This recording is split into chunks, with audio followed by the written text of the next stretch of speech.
प्यारे दोस्तों, किसी ज़माने में एक बहुत ही नेक शख्स रहता था और हर वक्त अल्लाह की इबादत में लगा रहता था और दिन रात ज़िक्र इलाही में गुजारता था। इस वजह से उसके आसपास के तमाम लोग उसका बहुत एहतराम किया करते थे। जब उस नेक शख्स की मौत का वक्त करीब आया तो उसने अपने चाहने वालों को एक जगह इकट्ठा किया और कहा, ऐ लोगों, जब मैं मर जाऊं, जब मेरा इंतकाल हो जाए तो मेरी लाश को एक संदूक में रख देना। संदूक को शहर के बाहर ले जाना और शहर के बाहर जो दरख्त मौजूद हो उसके नीचे ले जाकर संदूक को रख देना। और वहाँ जब कुछ ईसाई जनाजा लेकर आए तो तुम मेरे जनाजे को उस जनाजे से तब्दील कर लेना, यानी उस जनाजे से मेरे जनाजे को बदल लेना। जो मुर्दा उनके पास हो वो तुम लोग ले जाना और जो मेरी लाश वाला संदूक हो वो उन लोगों के हवाले कर देना। दोस्तों, इतने नेक आदमी ने अपना जनाजा ईसाई के जनाजे से बदलने को क्यों कहा? इसके पीछे क्या राज था, आगे हम आपको वीडियो में ज़रूर बताएंगे। लेकिन उससे पहले अगर आपने इस वीडियो को लाइक नहीं किया है तो वीडियो को लाइक करें। अगर आपने अभी तक हमारे यूट्यूब चैनल को सब्सक्राइब नहीं किया है तो चैनल को सब्सक्राइब करके बेल आइकन ज़रूर दबा दें। तो चलिए वीडियो शुरू करते हैं। दोस्तों, जब इस आदमी ने ये अजीबोगरीब बात कही कि मेरी लाश वाले संदूक को ईसाइयों के हवाले कर देना और उनके पास मौजूद जो जनाजा हो वो तुम लोग ले जाना, लोगों ने कहा, आखिर ऐसा करने की क्या वजह है? उस शख्स ने कहा, वो लोग मेरे जनाजे को ईसाइयों के कब्रिस्तान ले जाएंगे और मुझे ईसाइयों की तरह दफन कर दिया जाएगा और जो जनाजा तुम्हें मिलेगा तुम उसे ले जाकर अपने कब्रिस्तान यानी मुसलमानों के कब्रिस्तान में ले आना, फिर उस ईसाई के जनाजे को मुसलमानों के तौर तरीके पर अमल करते हुए दफन कर देना। दोस्तों, अब ये बात पहले वाली बात से भी ज़्यादा हैरान करने वाली बात थी कि एक ईसाई को मुसलमानों के कब्रिस्तान में और जबकि एक नेक और परहेजगार मुसलमान को ईसाइयों के कब्रिस्तान में क्यों दफन किया जाएगा? चुनांचे फिर लोगों ने हैरानी के साथ सवाल किया कि ऐसा करने का क्या राज है? तो उस नेक शख्स ने कहा, मैं इस राज के बारे में आपको नहीं बता सकता। अगर मैंने अभी तुम लोगों को उस राज के बारे में बता दिया और फिर अगर तुम लोग हकीकत जान गए तो तुम लोग मेरी लाश को ठिकाने लगाने से ही इनकार कर दोगे, यानी मुझे दफन ही नहीं करोगे, मेरी लाश फेंक दोगे। इसलिए मैं तुम लोगों को इस बारे में कोई बात नहीं बताऊंगा। ये राज तुम्हें उस वक्त पता चल जाएगा जब तुम लोग मुझे ईसाइयों के कब्रिस्तान में दफन करने के लिए ईसाइयों के हवाले कर दोगे और ईसाइयों के मुर्दे को अपने कब्रिस्तान में दफनाने के लिए उनसे ले आओगे। लिहाजा तुम्हें इस राज को जानने के लिए मेरी मौत तक का इंतज़ार करना होगा। दोस्तों, क्योंकि ये शख्स बीमार था और कुछ ही रोज़ गुजरने पर ये जान चुका था कि मेरे दुनिया से रुखसत होने का वक्त करीब है, इसलिए अपने करीबी लोगों को बुलाकर ये नसीहत की थी कि मुझे ईसाइयों के हवाले कर देना और ईसाइयों के मुर्दे को मुसलमानों के कब्रिस्तान में लाकर दफन कर देना। अब उस शख्स का इंतकाल हो गया। उसकी रूह जिस्म से बिछड़ने के साथ ही उसका चेहरा बिगड़ने लगा।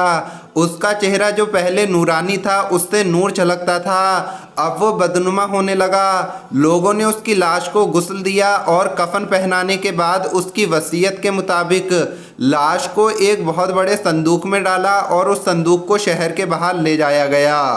फिर उस लाश वाले संदूक को शहर के बाहर दरख्त के नीचे ले जाकर रख दिया गया, जिस दरख्त का जिक्र उस शख्स ने मरने से पहले अपनी वसीयत में किया था कि मेरी लाश को शहर के बाहर एक दरख्त के नीचे रख देना और ईसाइयों के जनाजे आने का इंतज़ार करना।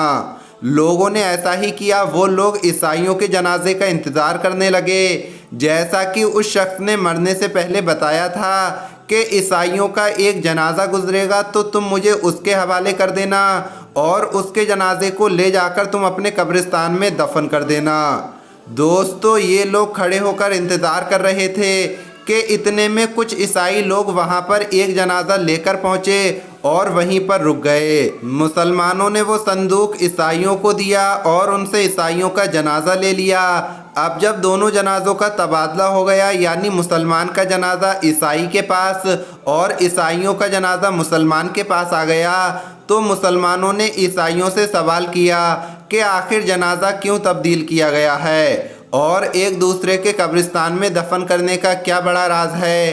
क्या तुम लोग इसके बारे में कुछ जानते हो? تو عیسائیوں نے کہا ہاں ہم جانتے ہیں، ہم نے جو جنازہ تم لوگوں کے حوالے کیا ہے یہ دراصل ہمارا بہت بڑا پادری تھا اور ساری زندگی عیسائیت کی خدمت کرتا رہا، عیسائیت کی تبلیغ میں مگن رہا، لیکن جب اس کی موت کا وقت آیا تو اس نے یہ وصیت کی کہ جب میرا انتقال ہو جائے تو مجھے شہر کے باہر لے جانا اور درخت کے نیچے جو لوگ پہلے سے ایک جنازہ لے کر موجود ہوں ان سے میرے جنازے کو بدل لینا۔ جب ہم نے ان سے سوال کیا کہ جنازہ تبدیل کرنے کی کیا وجہ ہے تو اس بات پر پادری نے کہا وہ جو مسلمانوں کا بہت بڑا مبلغ ہے اور شیخ ہے وہ جب مرے گا تو عیسائی ہو کر مرے گا، اس لیے اس کا جنازہ تم لے آنا اور لا کر عیسائیوں کے قبرستان میں ہمارے طور طریقے کے مطابق دفن کر دینا۔ اسی طرح جب میں مروں گا تو میں مومن ہو کر مروں گا، مسلمان ہو کر مروں گا، اور تم میرا جنازہ مسلمانوں کے حوالے کر دینا اور وہ مجھے مسلمانوں کے طور طریقے کے مطابق اپنے قبرستان میں دفن کریں گے۔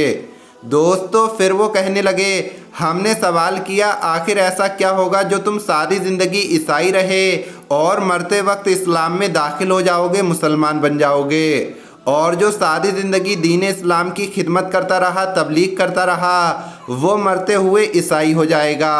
تو وہ پادری نے جواب دیا میں نے ساری عمر کسی عورت پر غلط نظر نہیں ڈالی، اللہ نے جن چیزوں کو دیکھنے سے منع کیا میں نے انہیں کبھی بھی نہیں دیکھا، اور یہ بد نظری سے بچنے کی برکت ہے کہ میرا خاتمہ ایمان پر ہوگا۔ جبکہ مسلمانوں کا وہ مبلغ عورتوں کو نظر بد سے دیکھتا تھا، بری نظر سے دیکھتا تھا، بس پھر یہ اس کی بدنگاہی کا نتیجہ ہے کہ جب وہ مرے گا تو عیسائی ہو کر مرے گا۔ تو دوستو ہماری اللہ رب العزت سے دعا ہے کہ اللہ پاک ہمیں اپنے حکم کے مطابق زندگی گزارنے کی توفیق عطا فرمائے، غیر محرم عورتوں کو دیکھنے سے بچائے اور ہمیں ایسا بنا دے جیسا وہ چاہتا ہے، جیسا کہ ہمارے پیارے نبی حضرت محمد مصطفیٰ صلی اللہ تعالیٰ علیہ وسلم اپنے امتی کو چاہتے ہیں۔ اے اللہ ہمیں سچا پکا مسلمان بنا دے، ہمیں حضرت محمد مصطفیٰ صلی اللہ تعالیٰ علیہ وسلم کا سچا امتی بنا دے اور ہمارا ایمان پر خاتمہ فرما دے، آمین اللہم آمین۔ آج کی اس ویڈیو میں اتنا ہی، اللہ حافظ۔